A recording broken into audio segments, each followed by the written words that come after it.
நாடாளுமன்ற மக்களவையில் இன்றைக்கு மிக முக்கியமான 3 மசோதாக்கள் தாக்கல் செய்யப்பட்டு விவாதிக்கப்பட்டு கொண்டிருக்கின்றது.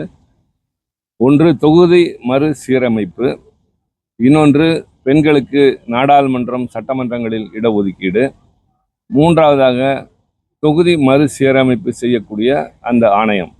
இந்த 3ஐயும் சேர்த்து அங்கே விவாதிக்கிறார்கள். முதலில் இது முறையில்லை.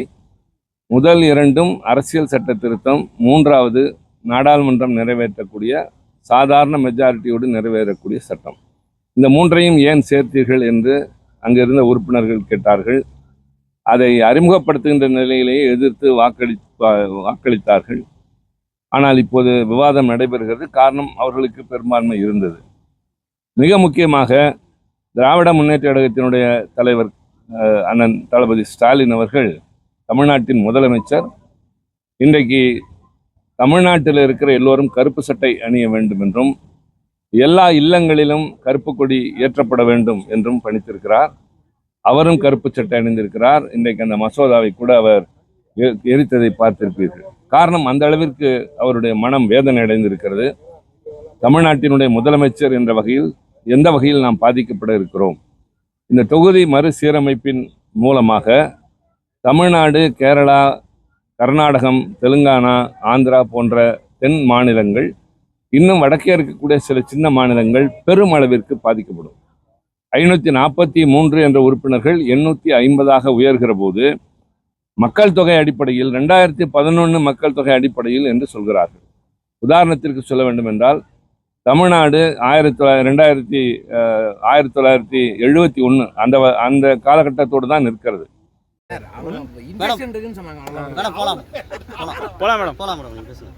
இன்று நாடாளுமன்ற வரலாற்றில் ஒரு கருப்பு தினம். தமிழ்நாடு உள்ளிட்ட தென் மாநிலங்களையும், பஞ்சாப், மேற்கு வங்கம், வடகிழக்கு மாநிலங்களையும் அரசியல் ரீதியாக ஒழித்து கட்டுவதற்கு பாஜகவின் நரேந்திர மோடி அரசு ஒரு மசோதாவை இன்னைக்கு நாடாளுமன்றத்தில் தாக்கல் பண்ணியிருக்காங்க. அது வந்து தொகுதிகளை மறுவரையறை செய்வதற்கும் 130வது அரசியல்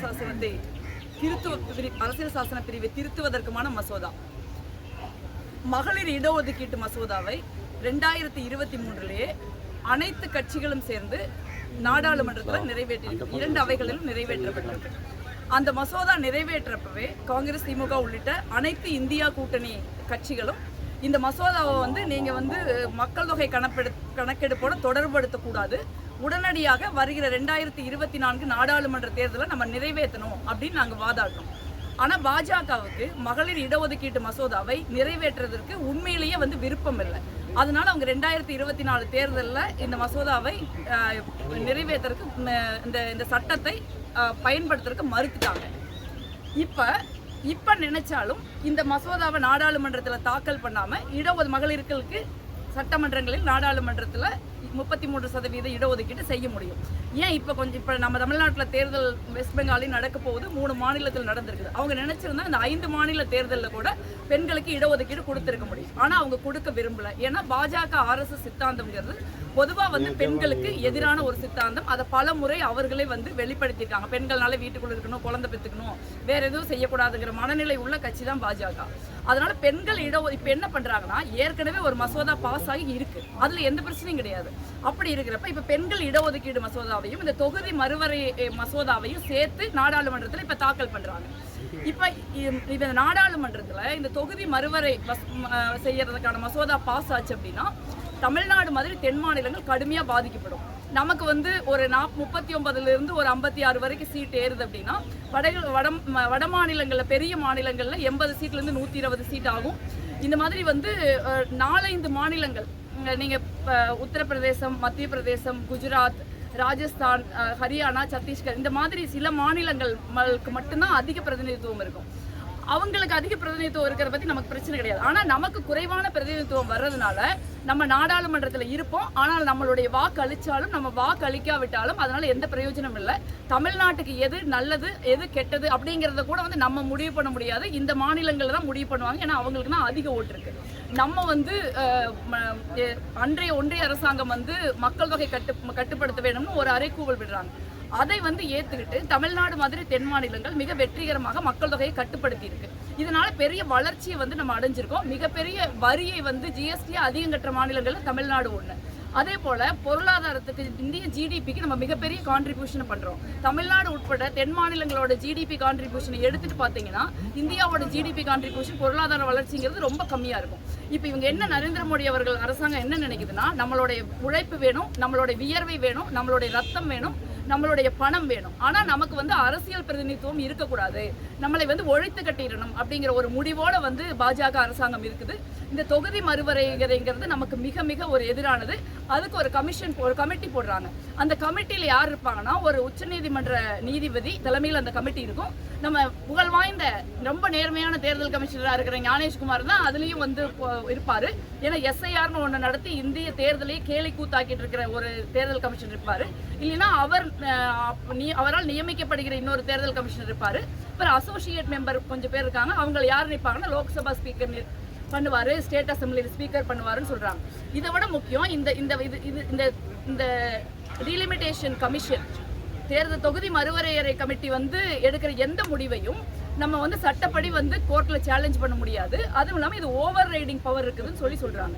ஸோ இந்த மாதிரி ஒரு எதாச்சாதிகரமான ஒரு பில்லுங்கிறது வந்து நம்மளுடைய தென் மாநிலங்களுக்கு மட்டுமல்ல, காலப்போக்கில் வந்து இந்தியாவினுடைய ஒற்றுமையையும் இந்தியாவினுடைய அரசியல் ஸ்திரத்தன்மையையும் கேள்விக்குள்ளாக்கக்கூடிய ஒரு விஷயம். அதனால ஒரு தென்னிந்தியான்னு மட்டும் பார்க்காம இந்தியாவில் இருக்கிற ஒவ்வொருவரும் இந்த ஒரு சதிகார மசோதாவை வந்து நம்ம கட்டாயம் எதுக்கணும். பாஜகவையும் நரேந்திர மோடியும் எதுக்க வேண்டியதுக்கான தேவையை நம்ம தமிழ்நாடு ரொம்ப உணர்ந்திருக்கு. தொடர்ந்து பாஜகவுக்கு எதிராக தமிழ்நாடு வாக்களித்து வருகிறது. அதனால இன்னைக்கு வந்து நம்மளுடைய அரசியல் அதிகாரத்தை முற்றிலுமாக பறிக்கிற இந்த முயற்சிக்கு எதிராக இன்னைக்கு வந்து நாடாளுமன்றத்தில் அனைத்து எதிர்க்கட்சிகளும் ஒன்று திரண்டு ஓரணியில் நிற்கிறோம். உத்தரப்பிரதேசத்தில் இருக்கிற சமாஜ்வாதி ஆகட்டும், தமிழ்நாடுல திராவிட முன்னேற்ற கழகம் உள்ளிட்ட அனைத்து கட்சிகளும் நிற்கிறோம். காங்கிரஸ் வந்து மிக உறுதியோடு இந்த மசோதாவை வந்து எதுக்குது. அதனால இந்த மசோதாவை பாஸ் பண்றதுக்கு 2/3 மெஜாரிட்டி வேணும். ஆனா அவங்களுக்கு கிடையாது. இப்பதான் வந்து இந்த மசோதாவை வந்து தாக்கல் பண்றதுக்கு நாங்க எதிர்ப்பு தெரிவிச்சோம். அதன் மீது நடந்த வாக்கெடுப்புல அவங்களுக்கு 207 வாக்கு, எங்களுக்கு 184 வாக்கு விழுந்திருக்கு. இதுல 2/3 மெஜாரிட்டி அவங்களுக்கு எப்படி இருக்க முடியும்? 2/3 மெஜாரிட்டி இல்லை. இருந்தாலும் ஏதோ ஒரு தீய நோக்கத்தோடு தான் இந்த மசோதாவை அவங்க தாக்கல் பண்ணியிருக்காங்க. அதை வந்து நம்ம எதுக்குறோம். மீண்டும் ஒரு முறை நான் தெளிவாக சொல்றது, மகளிர் இடஒதுக்கீடு மசோதாவுக்கும் இன்னைக்கு நாடாளுமன்றத்தில் தாக்கல் பண்ற மசோதாவுக்கும் எந்த சம்பந்தம் கிடையாது. அது ஏற்கனவே பாஸ் ஆகியிருக்கு. ஒருவேளை எங்களால வந்து இந்த தொகுதி மறுவரையறை மசோதாவை நாடாளுமன்றத்தில் நாங்கள் தோற்கடித்தாலும் ஏற்கனவே நாடாளுமன்றத்தால் நிறைவேற்றப்பட்ட மகளிர் இடஒதுக்கீடு மசோதா லைவ்ல தான் இருக்கும். அதுக்கு எந்த ஆபத்தும் கிடையாது. அதெல்லாம் நாங்கள் முழு மனதோடு ஆதரிக்கிறோம். ஒரு மோசமான ஒரு சூழலை இந்தியாவில் நரேந்திர மோடி அரசாங்கம் உருவாக்கி இருக்கு. தமிழ்நாடுங்கிற ஒரு மாநிலத்தை இந்திய மேப்ல இருந்து அழிக்கிறதுக்கான ஒரு முயற்சி தான் இது. இதை தமிழ்நாடு மக்கள் சரியாக புரிந்து கொண்டு மிக ஒரு மோசமான ஒரு தோல்வியை பாஜக அதிமுக கூட்டணிக்கு கொடுக்கணும். இதுல இன்னும் மோசம் வந்து தமிழ்நாட்டில் ஒரு திராவிட கட்சியின் தலைவராக இருக்கிற அதிமுகவின் பொதுச் செயலாளர் எடப்பாடி பழனிசாமி அவர்கள் இந்த மசோதாவை ஆதரிக்கிறதுங்கிறது தமிழ்நாட்டுக்கு செய்கிற ஒரு மிகப்பெரிய துரோகம். இந்த மாதிரி துரோகம் செய்கிறவர்களை வந்து தமிழ்நாடு மன்னிக்க கூடாது.